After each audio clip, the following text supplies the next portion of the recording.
मैं अपना personal experience share करना चाहूंगी when it was for the first time we were travelling in train और उधर मेरे काफी जोर से पेट दुख रहा था like it was hurting like something But my mother was so hesitating in saying all those information. She told cousin sister को कि तुम समझा दो इसको जो भी है. So I feel this is such a big taboo at that time. I feel अभी भी ये taboo है काफी लोगों के मन में. फीमेल्स में हमको गॉल स्टोन्स बहुत कॉमनली मिलते हैं, जो गॉल ब्लैडर की पथरी होती है, हाँ. वो भी 40s की अच्छा. फीमेल में बहुत कॉमन है। तो अगर आपको लगता है कि आपको गैस्ट्राइटिस है, आपको एसिडिटी है, तो आप अपना अल्ट्रासाउंड जो है स्कैन जरूर कराएं। नेक्स्ट अब उसके बाद आता है पीसीओडी वाला मामला Yeah. And I feel every second girl probably have this same PCOD problem lifestyle problem so how we can control that and what things we can do hold her hand, pamper her, और मुझे अच्छा लगता है कि yes इनको ये pen दिखना चाहिए ताकि इनको ये रियलाइज हो कि बच्चा ऐसे ही ओटी और लेबर रूम से बाहर नहीं आ रहा है। Before pregnancy also we should take care of ourself Yeah. Being a women part and ऐसा भी होता है कि मेल पार्ट को भी कुछ तो ध्यान रखना चाहिए या सिर्फ सारी जिम्मेवारियां औरत की है and breast examination how one can do self awareness में क्या कर सकते हैं बिल्कुल, आपको एक डेट फिक्स रखनी है, लाइक एवरी मंथ आप पीरियड्स के बाद उसको preferably 5th 6th day of your period करें। And after pregnancy calcium start कर देनी चाहिए या आफ्टर 30 वी शुड स्टार्ट कई बार ऐसा होता है कि हमारे साथ हो रहा है बट हमें पता नहीं चलता we are entering this phase of the Yeah. Life तो क्या क्या सिम्टम्स हो सकता है so that one can recognise it कि उनका यूट्रस रिमूव करना पड़ा तो what are the reason behind that कि अपने को यूट्रस को रिमूव ही करना पड़ता है स्टार्टिंग से लेके एंडिंग तक मेरे पार्टनर को सपोर्ट करना है। हाँ सपोर्ट करना है Hello everyone, welcome back to another episode of Recoding Myself with CA Chandni Karnani and Happy Women's Day. आज सिर्फ एक सेलिब्रेशन नहीं है बल्कि एक रिमाइंडर है उन सभी औरतों की जर्नी को लेके because it's unique powerful and challenging बचपन से लेके बुढ़ापे तक I don't know how many changes she faces through out her body whether it's mentally whether it's physically and it's a total roller coaster कभी hormonal changes कभी periods pen कभी pregnancy, then motherhood, then menopause, and I don't know what more. So, I know men are stronger, but I feel women are more stronger in both the terms. Physically and mentally. I can say emotionally too. So, in this episode, we are going to talk about all the things about womanhood. And आज के guest एक gynaecologist से better तो हो ही नहीं सकता था she is my favourite town's best doctor Shifali Dadhich उनकी एक अलग ही पर्सनालिटी है all the time smile in her face and उनकी एनर्जी तो नेक्स्ट लेवल है so calmly talk with her patient उनकी सारी जो भी डाउट्स होते हैं वो क्लियर ऐसे झटपट कर देती है and one more information I forgot to inform you she have a massive Instagram family which is 750k followers and also in YouTube 3 lakh plus audience. I don't know how she managed to do all of this. So I would like to call her in my podcast. Thank you. So welcome to Recoding ma'am. Yeah, the pleasure is all mine. And thank you for inviting me on this meaningful platform, Recoding Myself. Thank you so much for coming and giving the valuable time. Today we are going to discuss, we are going to recode womanhood Yeah. on the occasion of Women's Day. Yeah, happy Women's Day, Chandni. Thank you, same to you. सबसे Thank you. पहले तो मुझे ये जानना है आप इतना active कैसे रहते हो Your profession is something like that you have to stand on one foot. And उसके बावजूद आप Instagram family is so wide huge YouTube social platform में भी इतने इंफॉर्मेशन आपके इतने useful information how do you manage all those things See, as you told na कि recode है women, and I believe कि women has the power to do everything if she wants to. और जैसा कि हम अपनी फैमिली में भी लाइक अपनी मम्मीज को देखते हैं, सब एल्डर्स को देखते हैं, they do such lot of things. Actually तो उनसे ही लाइक मैंने इंस्पिरेशन ली कि जब वो सब कुछ इतना इजीली हैंडल कर सकते हैं, in fact you know you are handling a family, a kid, and then also like you are doing such meaningful things. तो मुझे लगता है कि if you have a passion of something you can do it very easily. and यही चीज हमें अभी की जनरेशन को भी समझानी है कि whatever you want to do just love it. And if you love your job, you don't actually do a job. So social media is, you know, my passion. Then it became a meaning to me, क्योंकि जो मेरे patient आते थे वो एक diary निकालते हैं, then they tell me कि मैम गूगल पे ये पढ़ा, गूगल पे वो पढ़ा. हाँ. Then like coming to social media is also a comic story, you know, क्योंकि I had no clue of Instagram and Facebook and all reels. Actually. Yeah because we are so busy OPD में, हाँ. हम पूरे time like stuck up रहते हैं. Then फिर धीरे धीरे मुझे पेशेंट्स फीडबैक देते हैं कि मैम मैंने गूगल पे देखा, मैंने रील देखी. तो हाँ. एक दिन आई थॉट कि यार चल मैं देखती हूँ कि ये रील्स में बताते क्या हैं. सही है. देन आई सॉ कि ठीक है इंस्टाग्राम पे वो बताते हैं कि ये खाएं वो खाएं. हाँ. तो मुझे लगा कि यार लेट्स स्टार्ट दिस, है ना, ये अपने खुद के पेशेंट्स के लिए भी, हाँ, बहुत ही ओवरऑल इंफॉर्मेटिव भी है. या काफी क्यूरियोसिटी होती है कि क्या क्या हो रहा है, क्या बिल्कुल. क्या खाना चाहिए, नहीं और खाना बहुत सारे चाहिए. क्वेश्चंस अपने आप आंसर हो जाते हैं, करेक्ट. तो लेडीज को भी बार बार आने की जरूरत नहीं पड़ती, एंजाइटी कम हो जाती है. तो like this I started making reels and then like I got a positive feedback. जो मेरी प्रेग्नेंट लेडीज हैं and you know all over India, they poured in messages. तो मुझे लगा कि ठीक है, It's it's about impactful. only, yeah, It's 1-2 impactful. minutes, so let's do this and enjoy, you know, I enjoy that also. That is nice. Very Yeah. good. ये तो हो गई आपकी बात. आप एक्टिव रहते हो full. And when it comes to me, मुझे ऐसा फील रहता है कुछ दिन तो मैं बहुत एक्टिव रहती हूँ, फुल सुपर प्रोडक्टिव जैसे सोचती हूँ, और Yeah. कुछ दिन मतलब ज्यादातर दिन अनप्रोडक्टिव रहती हूँ. कुछ भी करने का मन नहीं करता, ना जिम जाने का मन करता है, ना खुद की सेल्फ रूटीन भी नहीं कर पाती हूँ प्रॉपरली. तो ऐसा क्यों होता है? No, that is very common. Like, see, we have hormonal changes. जो हमारा मंथली साइकिल है, द मेंस्ट्रुअल साइकिल, इसको हम कुछ कुछ फेजेस में डिवाइड करते हैं. ठीक है. तो जो इनिशियल फेज है, दैट इज जो मेंस्ट्रुअल फेज, उसमें हमको थोड़ा रेस्ट चाहिए होता है. हाँ. तो वो 4-5 डेज हम थोड़ा सा लाइक यू नो लेथार्जिक रहते हैं. हम्म. फिर आता है फॉलिकुलर फेज, जिसमें Okay. हमारे फॉलिकल्स डेवलप होने शुरू होते हैं. तो that is the peak of the female hormones. Okay. तो हम बहुत एनर्जेटिक, एक्साइटेड रहते हैं and we are happy. Basically the happy hormones are there. फिर आता है ओव्यूलेशन पीक, लाइक जो एग होता है, जो फीमेल्स को फीमेल बनाता है, वो रिलीज होता है. तो वो पीक आके, लेकिन धीरे धीरे फिर वो हार्मोन कम होना शुरू होता है. तो the Okay. Progesterone hormone increases. अच्छा. प्रोजेस्टेरोन हार्मोन थोड़ा हमारे अंदर लेथार्जी लाता है. फिर वो जैसे जैसे डिप होता है हार्मोन मेंस्ट्रुअल पीरियड के पहले, which we call as premenstrual period, okay. उसमें अगर आप ऑब्जर्व करेंगे चांदनी, तो वही वो डेज होंगे when you feel depressed, you know, anxiety, हमारे को थोड़ी स्वेलिंग जैसा फील होता है, बॉडी में वाटर रिटेंशन होता है, ब्रेस्ट टेंडरनेस होती है, लेग्स में पेन होता है. And this is very common, और ये सबके साथ होता है. तो this is premenstrual syndrome which is before the menses. और जैसे ही हमको पीरियड्स आते हैं, you just check out on yourself also कि धीरे धीरे ये सारे सिम्टम्स कम हो जाते हैं. So this is all about womenhood and our menstrual cycles. But ऐसे टेक्निकली देखें तो हम लूप में फंसे हुए हैं. स्टार्ट बिल्कुल. होते ही नहीं है, एक्टिव होना स्टार्ट होते हैं, उतने में वापस से वो साइकिल हिट हो जाता है आपका. और एग्जैक्टली सेम होता है 10 days before I get so severe leg pain. तो when we are talking about periods, तो मैं अपना पर्सनल एक्सपीरियंस शेयर करना चाहूंगी. When it was for the first time, we were travelling in train, और उधर मेरे काफी जोर से पेट दुख रहा था, like it was hurting like something. But my mother was so hesitating in saying all those information. She told cousin sister को कि तुम समझा दो इसको जो भी है. Yeah. तो I feel this is such a big taboo at that time. I feel अभी भी ये टैबू है काफी लोगों के मन में. तो how to clear this, how one parent can transfer this knowledge to a daughter? Yeah, even like my story was this kind only, क्योंकि हाँ. जब मैं पीरियड्स में हुई फर्स्ट टाइम, तो आई वाज क्लूलेस कि ये ब्लड कहाँ से आया, Right. जबकि हमारी जॉइंट फैमिली थी. बट वही है कि वो टैबू बहुत ज्यादा था. अब ये थोड़ा कम हो गया है, क्योंकि अब की जनरेशन, बिकॉज सोशल मीडिया है, स्कूल में बहुत ओपन अप हो गए हैं, टीचर्स आर वेरी केयरिंग. हम थोड़े स्ट्रिक्ट एनवायरनमेंट में थे, लेकिन अब देखा जाए तो बहुत फ्रीडम है अब.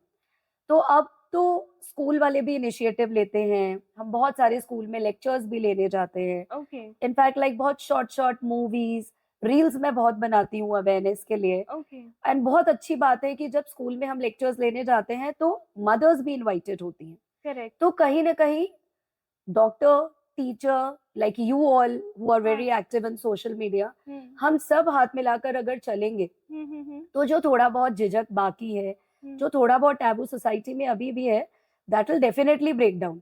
और शायद जो अलार्मिंग तुमको और मुझे लगा जब पीरियड्स फर्स्ट टाइम आए, राइट, तो वो अभी की गर्ल्स को नहीं लगेगा. करेक्ट. तो लाइक दिस कलेक्टिवली हमें अवेयरनेस स्प्रेड करनी पड़ेगी, गर्ल्स को मेंटली प्रिपेयर करना पड़ेगा कि this is actually a growth thing जो आएगा, and we have to like take it very easily.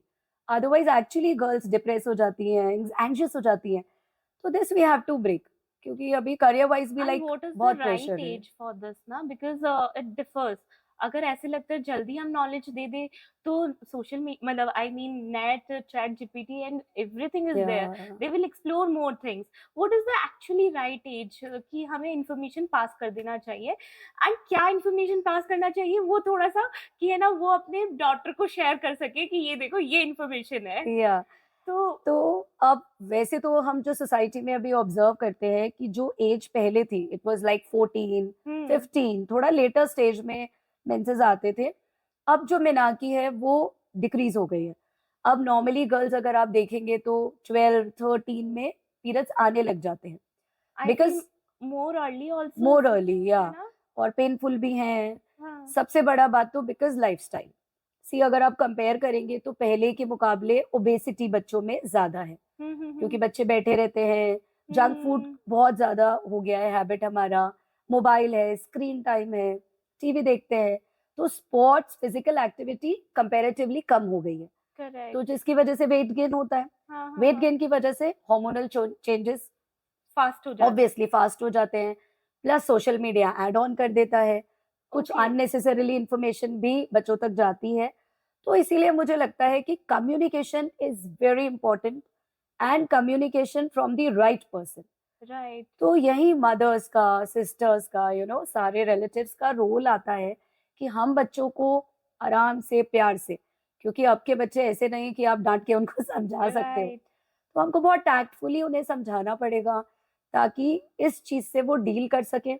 And ये जो अननेसेसरीली अर्ली हार्मोनल चेंजेस है, ये भी थोड़ा डिले हो सके with good physical activity. Right. And what about this work, ये जो बातें कर रहे थे वो अपनी बेटियों को लेके हो गए, and what about boy part, उनमें भी हार्मोनल चेंजेस आते हैं, how to address that? I agree. I have 2 sons and the elder one is around like 16.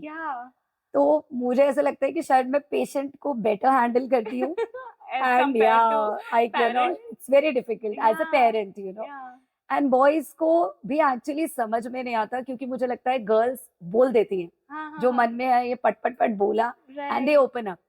Boys का है कि वो मन में रखते हैं, उन्हें समझ में नहीं आता, क्लूलेस होते हैं, क्योंकि जो बॉडी चेंजेस है, थोड़ा हेयर ग्रोथ स्टार्ट होती है, मुस्टैशेस होते हैं, दिमाग अलग अलग जगह पे चलता है, जो ऑपोजिट होता है गर्ल पार्ट, उसके अट्रैक्शन बढ़ता है. लेकिन वही है कि देखो, कहीं ना कहीं तो हमें बॉयज के साथ भी ओपन अप होना पड़ेगा. हमें खुद पहले कॉन्फिडेंट होना पड़ेगा कि yes, I have to teach my son this, and that is natural. That is natural. And अगर हम एक बॉय को अच्छे से रेज करते हैं, I think we improve the society. Yes, that is very important. Like teaching your son the right path, साथ साथ में आप उसको अच्छे से प्रिंसिपल्स दो, आप उसको सही डायरेक्शन दो कि this attraction is normal, this body change is normal, just be friends, take it nicely. Cool होना ये नहीं है कि you don't listen to your parents. Right. You should be friendly with your parents first, because जो मुझे लगता है like parents ही वो है जो आपका सबसे ज्यादा भला सोचते हैं. या लेकिन वो ये एज ही ऐसी होती है कि फ्रेंड जो बोलेगा ना वो सही लगेगा. मामा इज ऑलवेज रॉन्ग, तो मामा को ही फ्रेंड बनना पड़ेगा. और आप उनको ज्यादा डांटे नहीं, जो मैं भी वी डू इट. पढ़ाई नहीं की, ये नहीं किया, साफ नहीं रखा, तो अब मुझे लगता है कि थोड़ा पेरेंट्स को कूल हो जाना चाहिए और थोड़ा बच्चों को समझना चाहिए. करेक्ट. अब as a women's day, we are talking on women's day, we have covered periods part of thing. Next, अब उसके बाद आता है PCOD वाला मामला. And I feel ये every second girl probably have this same PCOD problem, lifestyle problem. So how we can control that, and what things we can do? See, PCOD is actually an explosion in the society, लेकिन सबसे पहले मैं girls को भी यही समझाती हूँ कि ये बीमारी नहीं है, इट इज योर बॉडी। और जिस तरह से लाइफस्टाइल चेंजेस होती हैं, जैसे आपने भी बोला Chandni, it is a lifestyle disorder. तो लाइफस्टाइल को सुधारने के लिए सबसे पहले हमें जरूरी है कि हम उनको अवेयर करें। देखिए, हम खुद उनको मोबाइल पकड़ाते हैं, फिर हम उन पे गुस्सा होते हैं, हम उनको जंक फूड खिलाते हैं, फास्ट फूड खिलाते हैं, फिर हम क्रिप करते हैं कि ये सब्जी नहीं खाते। सही बात है। तो पेरेंट्स को और बच्चों को दोनों को ये सोचना पड़ेगा कि हमारा weight, it has to be optimum. जितना आप ओवरवेट होगे, जितना सेडेंट्री लाइफस्टाइल होगी, फिजिकल एक्टिविटी कम होगी, उतना ही पीसीओडी बढ़ेगा, जो बढ़ रहा है एक्चुअली। तो आपको अपना नंबर 1 इज लाइफस्टाइल मॉडिफिकेशन। अगर आप थोड़ा like yoga and meditation, secondly eating habits, आप ठीक है हफ्ते में एक बार, like everybody eats fast food, you go for outing and all, लेकिन ऐसा नहीं कि अच्छा सब्जी अच्छी नहीं लग रही, लेट्स ऑर्डर। अब तो स्विगी और है, स्विगी, जोमेटो। तो this is actually like somewhat spoiling the kids nowadays, और इसीलिए ये चीजें बढ़ रही हैं। तो ये कहीं ना कहीं हमको हेल्दी लाइफस्टाइल लानी पड़ेगी, तभी हम इस पे कंट्रोल कर पाएंगे। Correct correct. और ये तो हो गई अब पीसीओडी की वाली बात। अब नेक्स्ट आते हैं, नेक्स्ट वुमनहुड में pregnancy. Pregnancy is also a big chapter. तो उसमें ऐसा कहा जाता है कि before pregnancy also we should take care of ourself, being a woman part. And ऐसा भी होता है कि मेल पार्ट को भी कुछ तो ध्यान रखना चाहिए, या सिर्फ सारी जिम्मेवारियां औरत की है? अगर आप मामा और सास के पर्सपेक्टिव से देखेंगे इंडियन सोसाइटी में, तो सारा जो है वो भार औरतों पे है। Right. When the couple comes, तो everybody, the elder lady यही बोलती है मुझे कि इसके टेस्ट करा लो, अगर बच्चा नहीं हो रहा तो इसके टेस्ट करा लो, कंसीव नहीं हो रहा, अबॉर्शन हो गया तो इसके टेस्ट। तो मैं उनको भी यही समझाती हूँ कि सी मेल एंड फीमेल तो बराबर है ना, क्रोमोसोम तो दोनों से आएगा, स्पर्म से या एग से। कपल काउंसलिंग होनी चाहिए, कपल का पूरा एग्जामिनेशन होना चाहिए। सिर्फ आप फीमेल पार्टनर का एग्जामिनेशन करके आधा ट्रीटमेंट करेंगे तो आपका लाइफस्टाइल, आपका प्री कंसेप्शनल काउंसलिंग जिसको हम बोलते हैं आजकल ये बात, तो उसमें कंप्लीट टेस्टिंग दोनों की होनी चाहिए। और मैं आपसे भी आग्रह करूंगी कि आप हमेशा अपनी रील्स में भी ये मोटिवेट करें, है ना, कि कपल एग्जामिनेशन के लिए जाए। Please don't blame only the female partner for everything. या ऑब्वियसली ना, बिकॉज पहले स्टार्टिंग से आप अपने स्टार्ट कर देते, फॉलिक एसिड लेना स्टार्ट कर लेते हैं और कर लेते हैं। I feel detox should be on the male part also, obviously, because अगर आप देखेंगे तो एडिक्शंस इतने हैं, राइट। अल्कोहल एडिक्शन, सिगरेट है, लाइक गुटखा, एवरीथिंग। और जैसे ही मैं हिस्ट्री लेती हूँ, यू वोंट बिलीव, 50% मुझे पार्टनर्स मेल यस बोलते हैं कि यस आई डू। तो मैं उनको भी ये बोलती हूँ कि you also need your detox, you know, you can not consume alcohol and you think I have a healthy baby, ऐसा नहीं है। तो जो मिस्ड अबॉर्शंस होते हैं, बच्चे कॉन्जेनाइटल मैल्फॉर्मेशंस, एबनॉर्मल बच्चे होते हैं, सभी पे cigarette, alcohol, gutkha, everything like सबका इफेक्ट होता है। तो मेल पार्टनर का detoxification is the most essential part. सुन रहे हो ना? बिल्कुल। forward this reel, particularly reel to your husbands. Yeah. उनका भी उतना ही weight reduction and yoga, meditation, healthy eating जरूरी है जितनी फीमेल पार्टनर की है। Then only you will have a healthy baby. That is the thing. And चलो, ये प्रेगनेंसी तो हो गया, after that the postpartum depression, is this real one? Because मैंने तो फेस किया है। एंड सारा हार्मोनल सिस्टम बैलेंस और physical changes, so many, it's very irritating. क्या ये सच में होता है? ये बिल्कुल postpartum blues like we call it. और ये होता सिर्फ एक ही लाइन से है कि माँ बनना आसान नहीं, माँ बनोगे तब पता चलेगा। अभी तो हुआ क्या है आगे देखना। राइट। पहले से और डिमोरलाइज करते रहते हैं इतना ज्यादा कि वो पहले ही डर जाती है कि यार मैंने क्या कर दिया, मतलब प्रेग्नेंट होके। तो वो एंजाइटी बढ़ती है। फिर कहीं ना कहीं आई थिंक कि वो सपोर्ट अभी भी पूरी फैमिली नहीं दे पाती जितना उस समय चाहिए होता है। राइट। बिकॉज नॉर्मल डिलीवरी हो चाहे सिजेरियन हो, आपकी बॉडी रिकवर करती है, आपके स्टिचेस रिकवर करते हैं। तो मैंने ये डिफरेंस देखा है कि आप अगर एक अपेंडिक्स का ऑपरेशन भी कराएंगे तो वो मुझे पूछते हैं 6 महीने रेस्ट कराऊं, और वो जब डिलीवरी कराते हैं तो दे आर लाइक दैट कि 1 महीना बाद हम काम पे लगा दें, 1.5 महीना बाद हम काम पे लगा दें। तो मैं यही बोलती हूँ कि यार जब तुम इस छोटे से अपेंडिक्स के लिए 6 महीने करा रहे हो तो इतने बड़े बच्चा निकाला इसने। राइट। शी नीड्स रेस्ट, उसकी नींद पूरी नहीं हो रही है, उसको वो खाना नहीं मिल रहा, सोशलाइजिंग जो पहले करते थे वो पूरी पूरी वो बोलते हैं ना, चिड़चिड़े हो जाते या हैं। वो ऐसा डिप्रेसिंग फेज होता है आई बिलीव कि तो ये कहीं ना कहीं माइंडसेट चेंज होना चाहिए। Please support all the pregnant ladies and the mommies, you know, new mommies. New mommies they need to be pampered. या उन पे ऐसे रिस्ट्रिक्शन, देख तूने ऐसे खाया ना तो इसको बुखार हो गया, तूने ऐसे किया तो इसको गैस बन गई। मतलब ये होता है वैसे? सी बिल्कुल नहीं होता। आपका ब्रेस्ट मिल्क जो है ना वो कहाँ से बनेगा? कोई आप जो खा रहे हो उससे नहीं बनता ना, वो आपके हार्मोन से बनता है। तो वो उनको लगता है कि तू मिर्च खाएगी तो कड़वा जाएगा दूध, तू मीठा खाएगी तो मीठा आएगा दूध। एक्चुअली इट इज यही हुआ। Not so. एंड और हमारे हमारे यहाँ ये भी कस्टम है कि अगर कुछ खा लेते हैं ना तो बच्चे के कान में बोल दो कि ये मैं खा रही हूँ, परमिशन ले रहे हैं। बिल्कुल। तो this are the so funny things, Yeah, but these yet are- ऐसे लगता है कर लेते हैं, कोई बात नहीं।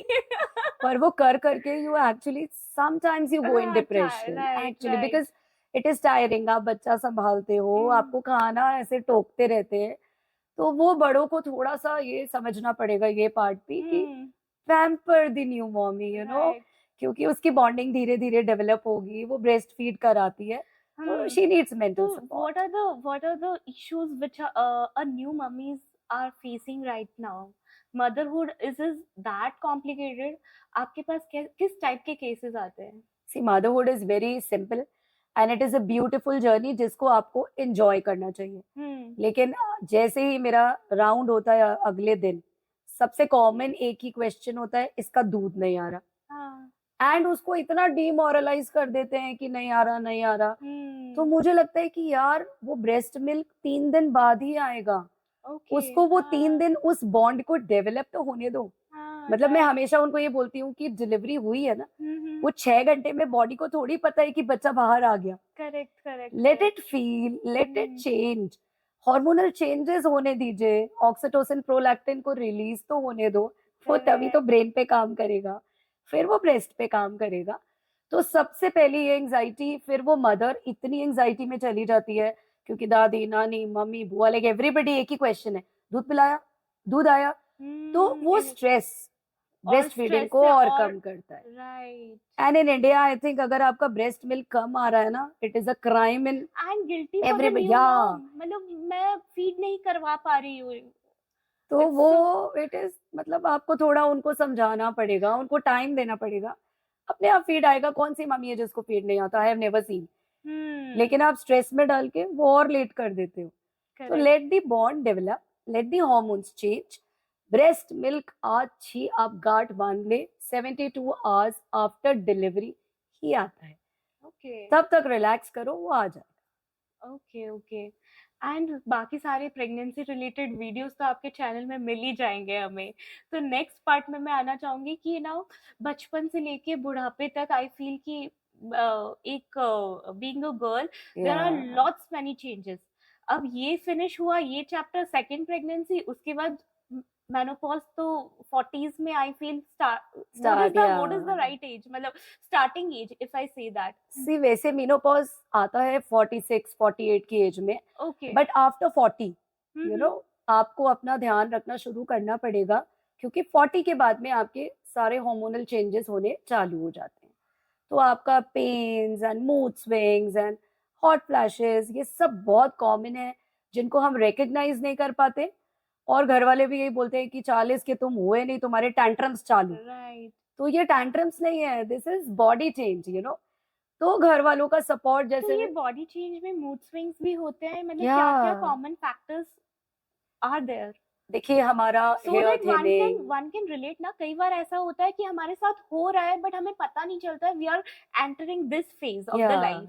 तो क्या क्या सिम्टम्स हो सकता है so that one can recognise it? See 40s के बाद में जो सबसे पहला चेंज हम देखते हैं that is the menstrual cycle change. Right. आपको पीरियड ज्यादा आते हैं, कभी कम आते हैं, लाइक कभी 25 दिन से आते हैं, कभी 1.5 महीने से आते हैं। तो कहीं ना कहीं सबसे पहला तो हमारा मेंटल ब्रेकडाउन होना शुरू होता है कि why this irregular cycle. Right और घर वालों को लगता है कि यार तुम क्या टैंट्रम्स थ्रो कर रहे हो. राइट तो this is really bad. Okay हमें सपोर्ट चाहिए बहुत ज्यादा फैमिली हस्बैंड का इस टाइम पे. सेकेंडली आप ऑब्जर्व करेंगे कि इनिशियली हम जब खड़े रहते हैं काम करते हैं इतना लिथार्जी नहीं होती जितना सडनली अब हम खड़े होते हैं तो बैक एक होता है, लेग क्रैम्प्स आते हैं, पेन होता है, क्योंकि कैल्शियम धीरे धीरे हमारा वॉश आउट होता है.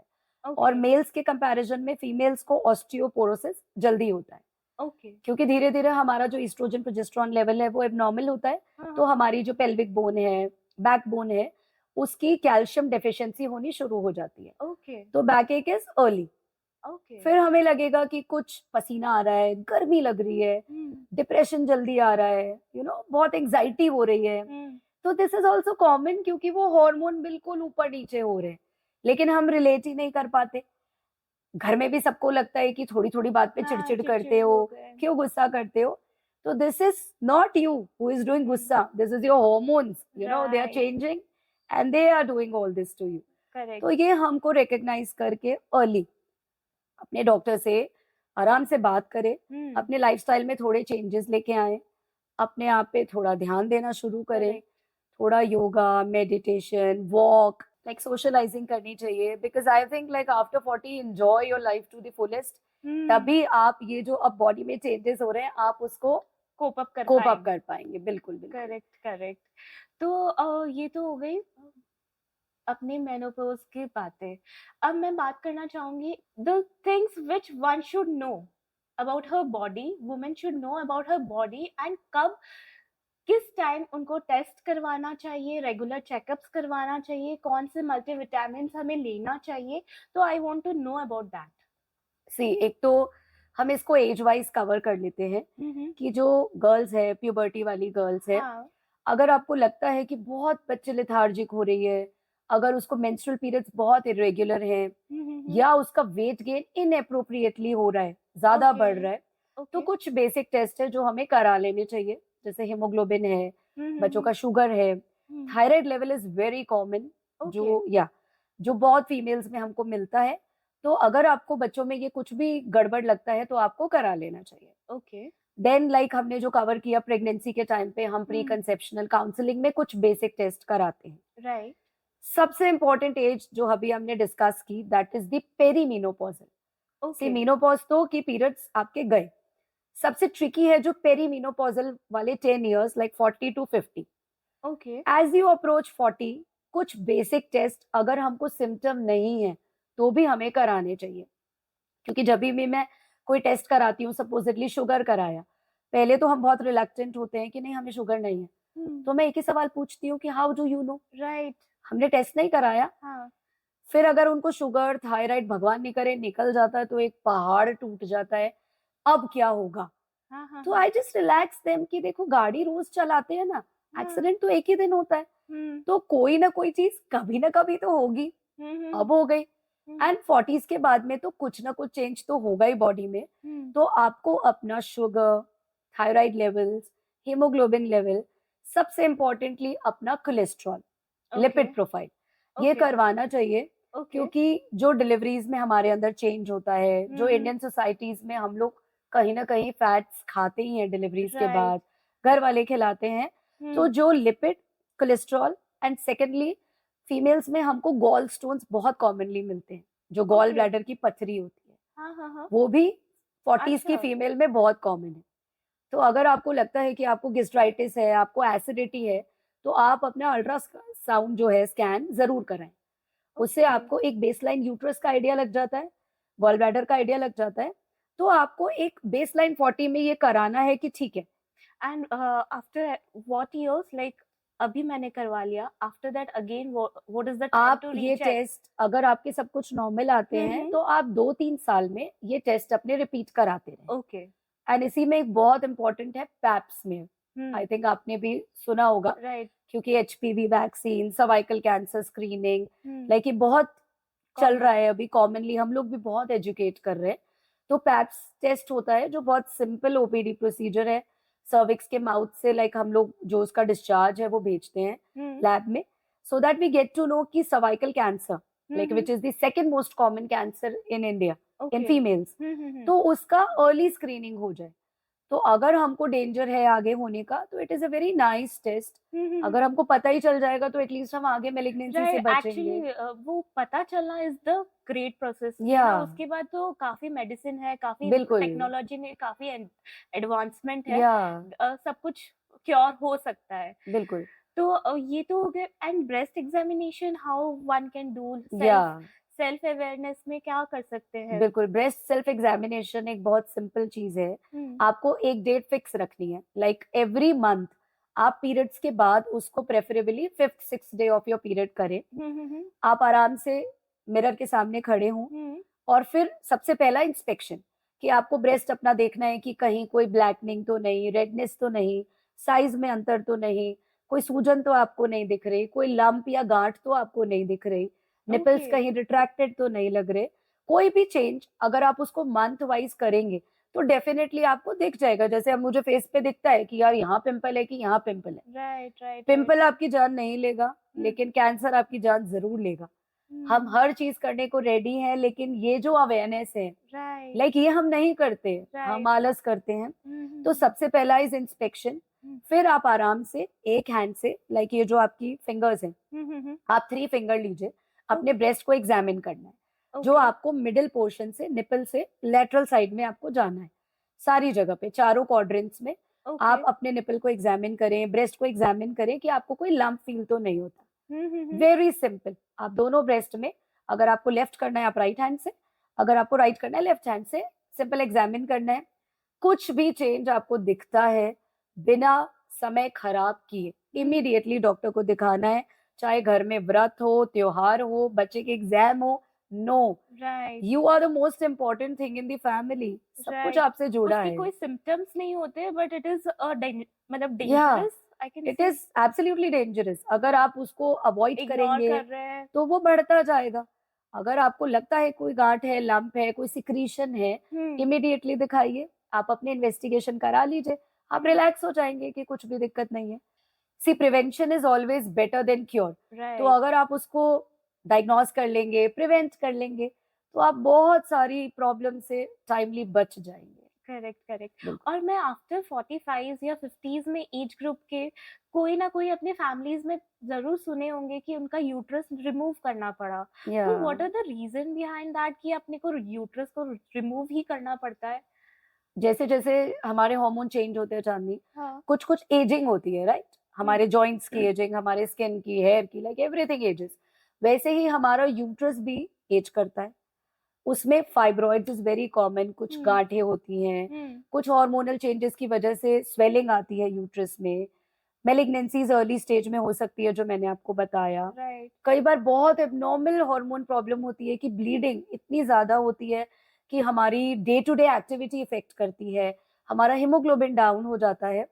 और जब कुछ भी मेडिकल प्रोसीजर काम नहीं करता, देन अल्टीमेटली वी सजेस्ट कि अब तुम्हारी एक नॉर्मल रूटीन लीड करने के लिए आप इस यूट्रस को बाहर निकलवा दीजिए। तो then they land up into like hysterectomy, जो हम इसको बोलते हैं, यूट्रस रिमूवल।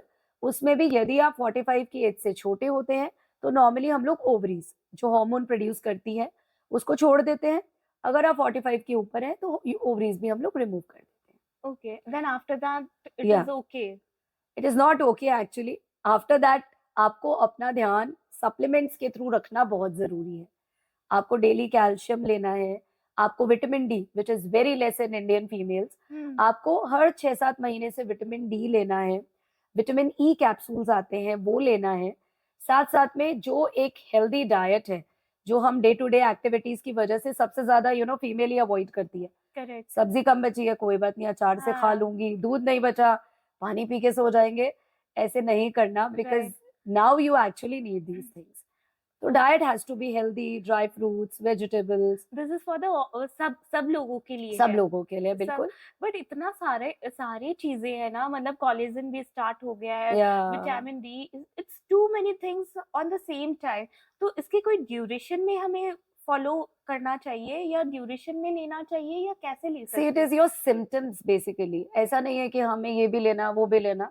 अगर आपको लगता है कि आपको वीकनेस ज्यादा है, आपको बैक पेन है ना, तो आपको कहीं ना कहीं बोन पेन है, वो ऑस्टियोपोरोसिस है, so it is calcium deficiency. Okay. तो आपको कैल्शियम लेना है। And after pregnancy calcium start कर देनी चाहिए या आफ्टर 30 वी शुड स्टार्ट? नहीं, प्रेगनेंसी में हम लोग 9 months like we give calcium. हाँ। फिर 3 मंथ्स जब आप लैक्टेशन करते हैं, फीड कराते हैं, तब आपको ज्यादा जरूरत है। ओके। उसके बाद आप एक बार बंद कर सकते हैं। Then as you approach 40 like after 35 also, अगर आपको लेथार्जी फील होता है, you can start it early. तो आप 3-4 महीने कैल्शियम ले लीजिए, then you can give a break. Okay. और साथ साथ में देखो, डाइट का कोई मुकाबला नहीं है। तो आपको अपना डाइट चेंज तो करना ही पड़ेगा। आपका lifestyle has to be healthy now. तो आपको दूध लेना है, दही लेना है, पनीर लेना है, आपको सोयाबीन चालू करना है, एक बोल ड्राई फ्रूट्स का आपको डेली लेना है, स्प्राउट्स है, पानी सबसे बड़ा चीज तो आई थिंक पानी पीना ही भूल जाता है आदमी। तो 10-12 ग्लास पानी आपको लेना ही लेना है, because that is the most essential part of our life. Okay. Okay. होने वाली तो है। फाइनली ये तो पता चल गया कि ना एक वुमेन के लाइफ में बहुत सारे चेंजेस आते हैं, ये तो हम Yeah. समझ गए। अब मुझे समझाना है द मेल पार्ट। उनको भी ये रियलाइज होना जरूरी है कि हम मूड स्विंग्स ऐसे ही नहीं होता है, they need to be handled properly. So what message you would like to give them? See handle तो करना पड़ेगा, क्योंकि अगर आपको टाइम पे खाना चाहिए, घर चाहिए, तो अगर बीवी को खुश नहीं रखोगे तो किसको रखोगे, राइट? तो ये सब प्रीमेंस्ट्रुअल चेंजेस होते हैं, ये एक्चुअल है, these are changes in your body. तो आप अपनी वाइफ को सपोर्ट करें। सबसे ज्यादा तो जब प्रेगनेंसी में वो ऊ करके आती है, सबसे पहला डायलॉग यही होता है, सारे दिन उल्टी करती है, कुछ खाती नहीं है, कुछ भी दो तो नौजिया होता है। तो मैं उनको यही कहती हूँ कि अच्छा ठीक है, अपन रोल प्ले चेंज कर देते हैं ना, you become pregnant and then you see कितना मजा आएगा। Yeah. I feel ऐसा कुछ हो। तो एक इंसिडेंट लाइक कल ही हस्बैंड वाइफ वो लड़ रहे थे, तो आई आस्क्ड व्हाट हैपेंड। तो वो बोले कि मैं कब से बोल रही हूँ कि मुझे 10 रुपए के गोलगप्पे खिला दो, और ये कह रहे हैं कि हेल्दी खाना खाना है, मम्मी ने बोल के भेजा है। तो मैंने उसको यही बोला कि ऐसा करो, जो जो मम्मी इंस्ट्रक्ट करती है ना, वो तुम फॉलो कर लो। You are also you know would be father, और इसको जो मन कर रहा है कुछ तो खिलाओगे। तुम कैसे ओनली हेल्दी खा सकते हो? तो जंक भी इज नेसेसरी, या थोड़ा आप बहुत तो चलता है। हाइजीनिक खा लो, आप घर पे बना के खा लो, आप अच्छी शॉप पे खा लो। ऐसा थोड़ी आप 9 मंथ के लिए ताला लगा दोगे कि no golgappe and you know no fast food. इस तरह से नहीं होता। तो ये सपोर्ट एक्चुअली प्रेगनेंसी में बहुत जरूरी है, क्योंकि वो झूठा नौजिया नहीं होता। करेक्ट। वो HCG हार्मोन है, यू नो, जो ऐसे स्मेल आती है तो नौजिया होता है, एंड दे फील कि ये ना पिक्चर वाली एक्टिंग हो रही है। Actually they fight. तो मैं उनको यही बिठा के समझाती हूँ कि नहीं, ये हो रहा है, इसका वेट लॉस हो रहा है। वेट लॉस तो ऐसे नहीं होगा ना, उसको क्यों खाने का मन नहीं करेगा ना, लेकिन उसकी बॉडी चेंज हो रही है, हार्मोन है, तो ये होगा। तो this support you know has to be there in the entire 9 months, क्योंकि उसको नींद नहीं आती, उसको यूरिन बार बार आता है, उसका पेट दर्द होता है। करेक्ट। फिर तुम बोलते हो कि ले चालू हो गया फिर तेरा। तो दिस इज रॉन्ग एक्चुअली। उसके बाद जब छोटा बेबी होता है, तो father is the very important person, जो मदर के साथ में उसको पालने में हेल्प करेगा। ठीक है, entire family is with you, लेकिन जो फादरहुड है वो आना चाहिए। एंड वैसे अब मैं बहुत चेंज देखती हूँ। हाँ, कंपैरेटिवली। कंपैरेटिवली। अब वो मुझे रिक्वेस्ट भी करते हैं कि मैम लेबर रूम में मुझे ले चलो, and I am actually happy. मतलब I want them to see what she is going through, hold her hand, pamper her, और मुझे अच्छा लगता है कि यस, इनको ये पेन दिखना चाहिए, ताकि इनको ये रियलाइज हो कि बच्चा ऐसे ही ओटी और लेबर रूम से बाहर नहीं आता। सही में। She has gone through, you know, 1,000 bones break when the baby comes out. Correct. In a normal delivery. So they should realize, and I actually welcome them in my labor. बेहोश तो नहीं हो जाते हैं ना? वो होते हैं, कई डिजी होते तो हैं नहीं हो जाते वो। कि ब्लड देख के ओ मैम, तो मैं यही बोलती हूँ कि यार ये करवा रही है, तुमको तो सिर्फ देखना है। सही है। तो फिर ये तो हो गई प्रेगनेंसी तक के, फिर आफ्टर डिलीवरी भी हो गए, देन हम बिल्कुल मेनोपॉज के टाइम तो कुल मिला के डेफिनेटली बात ये है कि स्टार्टिंग से लेके एंडिंग तक मेल पार्टनर को सपोर्ट करना है। हाँ, सपोर्ट करना है। चलो, ये तो हो गई अपनी सारी बातें। Yeah. अब अपने रैपिड फायर राउंड में आते हैं। तो आर यू, फटफट मैं पूछूंगी, आपको फटफट जवाब देना है। तो are you ready for that? I'm nervous. So the next part is rapid fire round. इस पे मैं रोल प्ले करने वाली हूँ। मैं बनी हूँ सास, और मैं डॉक्टर से पूछने वाली हूँ कि जो हम परंपरा से करते आ रहे हैं, अब वो मना क्यों कर देती है? तो स्टार्ट करें। I hear it every day. I'm nervous. अच्छा, तो आप Okay. ये बताइए, स्टार्ट कर रहे हैं, ठीक है Yeah. ना? आप दूध में घी मिला के पिलाने क्यों नहीं बोलते हैं, जबकि हमने तो पी रखी है? दूध में घी डालेंगे तो आपका ब्लड प्रेशर बढ़ेगा, शुगर बढ़ेगा, अननेसेसरीली वजन बढ़ जाएगा और नॉर्मल डिलीवरी मुश्किल हो जाएगी। क्योंकि आप जब घी पीते थे, तब आप बहुत फिजिकल एक्टिविटी करते थे, जो अब हमारा जेनजी नहीं करता। तो इसके लिए प्लीज घी नहीं पिलाना। एंड आफ्टर प्रेगनेंसी, डिलीवरी के बाद घी वाला चैप्टर? आप उतना ही दें, डेली 5-6 चम्मच, जितना वो एक्टिविटी करे। ओके। ऐसा नहीं कि उसको सिर्फ घी में डुबो दें। एवरीबडी हैज दिस थिंग कि उसको तो 5 किलो 10 किलो, वो घी उसका अननेसेसरली वेट गेन कराएगा, उसको न्यूट्रिशन ही नहीं जाने देगा। तो प्लीज घी 5-6 चम्मच दे, साथ साथ में सारा न्यूट्रिशन दे। अच्छा, अच्छा, तो नेक्स्ट नेक्स्ट सवाल ये है कि हमने तो अपने टाइम में वो सर भी ढका है एंड सब कुछ, ना तो पंखा चलाया ना एसी चलाया, ढक ढक के रहते थे। आजकल तो बड़े मॉडर्न हो गए हैं, सब उनको फोटो इंस्टाग्रामेबल, मम्मा ये अच्छा, ऐसे फोटोज अच्छे आएंगे क्या? इन पे क्या कहना है आपका? सी, अगर बहुत ज्यादा गर्मी, एक तो ग्लोबल वार्मिंग आपने सुना है ना आंटी, ग्लोबल वार्मिंग में इतनी गर्मी होती है कि आप उसको पंखा बंद एसी बंद एंड देन यू रैपर इतना उड़ा देते हैं कि भयंकर डिहाइड्रेशन, पसीना आता है।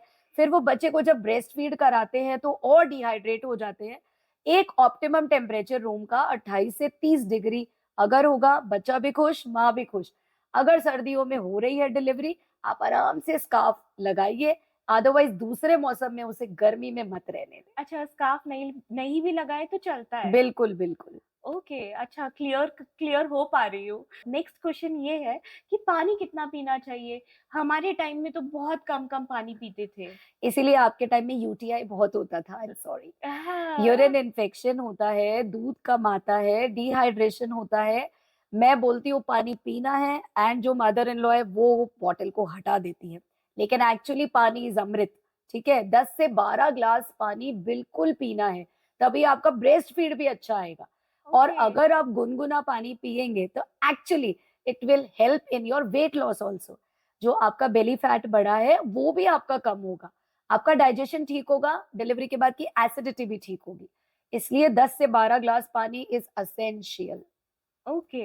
या तो फिर और ये भी हमारे टाइम में ये भी होता था कि नमक मत खाओ, स्टिचेस रिकवरी नहीं होगी, नमक खाने में भी नमक नहीं देता था। तो I am passing same to my daughter in law, या तो ये क्या करना चाहिए? ऐसा कुछ है या ये भी मिथ है? ये भी मिथ है, और इसीलिए आपकी बहू वो जो चक्कर खा के आती है, वो गिरती है टॉयलेट में, वो इसीलिए। क्योंकि अगर आप उसे सॉल्ट ही नहीं दोगे, उसका बीपी लो होगा, उसका एनर्जी लेवल लो होगा, हम्म। खाना अच्छा नहीं लगेगा, तो उसकी डाइट भी कम रहेगी। तो नमक जो हम ग्लूकोज की बॉटल्स लगाते हैं सी हॉस्पिटल में, उसमें भर भर के नमक होता है। ये मेरा फेवरेट डायलॉग है। अच्छा। तो उनको कुछ समझ आता है कि हाँ, बात तो राइट। सही है। तो नमक से कभी भी आपके टाकों में खुजली नहीं आएगी, जो एक बहुत बड़ा मिथ है। उल्टा नमक लेंगे तो आप बहुत एनर्जेटिक और हेल्दी फील करेंगे।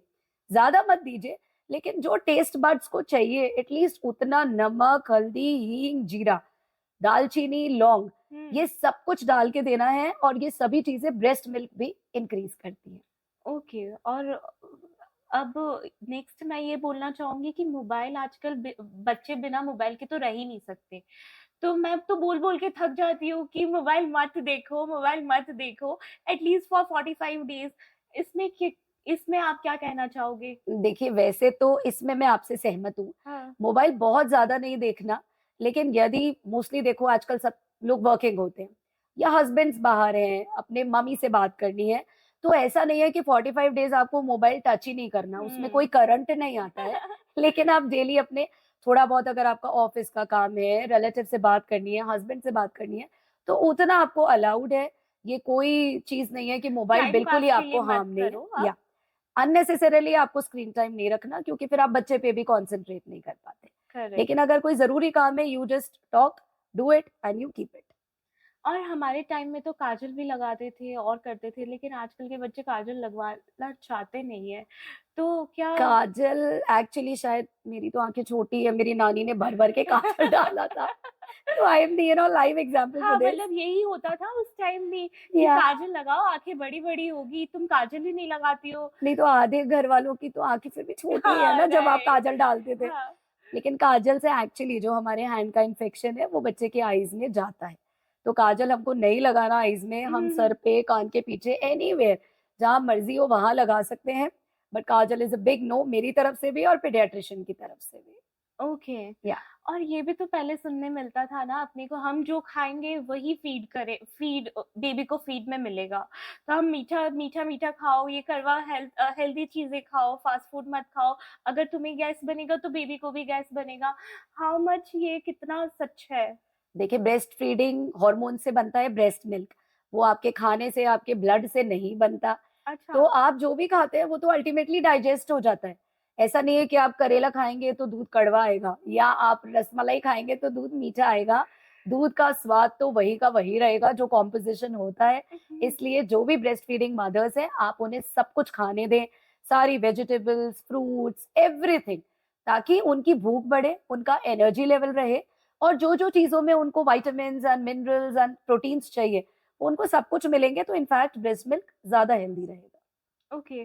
और टॉप फीड भी आज मतलब टॉप फीड करवाना चाहिए या नहीं करवाना सिट ऑफ चाहिए? Feed is a necessity.